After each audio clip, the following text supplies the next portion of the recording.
আসানসোলে কংগ্রেস কর্মীকে খুন করেছে তৃণমূলের দুষ্কৃতীরা। দেবদীপ চ্যাটার্জির বাড়িতে অধীর চৌধুরী কি বলছেন দেখুন। মৃত্যু পরিবারের পাশে দাঁড়িয়ে আশ্বাস।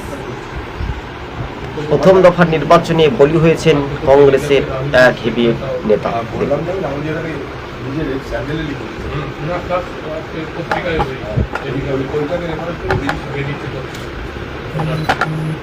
कल आए थे खान भी आए थे उनका भाई जो है भेजे है आपको दादा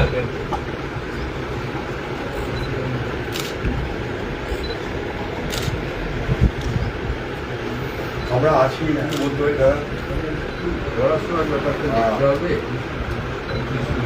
ব্যাপারটা যা আইডিয়া হয়ে গেছে আর ওর যদি কিছু একটা ব্যবস্থা হয় সেটা কালকে একটা কথা বলছি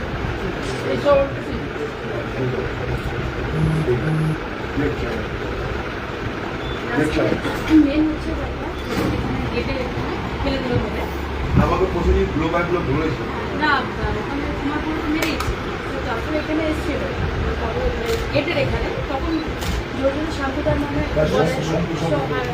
সরাসরি দেখতে পেলেন দর্শক বন্ধুগণ, আপনাদের সঙ্গে আমরা প্রতিবেদনটি সবুজবঙ্গ নিউজ তুলে ধরেছি। তৃণমূলের গুন্ডা বাহিনীরা প্রথম দফার নির্বাচনে অর্থাৎ পায়ের তলার মাটি হারিয়ে পড়েছে। যে কংগ্রেস শূন্য, যে কংগ্রেসের কিছু বাংলাতে নেই, সেই কংগ্রেসকে দেখেই তৃণমূলের গুন্ডা মমতা ব্যানার্জির গুন্ডা বাহিনী থেকে আমরা হুঁশিয়ারি দিতে চাই।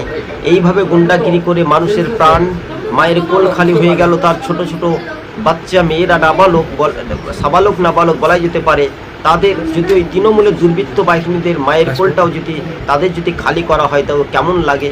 তো তৃণমূলের দুষ্কৃতীরা এইভাবে নোংরা রাজনীতি করছে। এই অহংকারের রাজনীতি তৃণমূলের গুন্ডা বাহিনীদের একদিন পতন নিশ্চিন্তে ঘটে যাবে বাংলাতে। তাই আগামী দিন মানুষ প্রস্তুতি থাকুন, এই তৃণমূলের গুন্ডা বাহিনীদের হাতেই মানুষ আগামী দিন জবাব দেবে। ঠিক।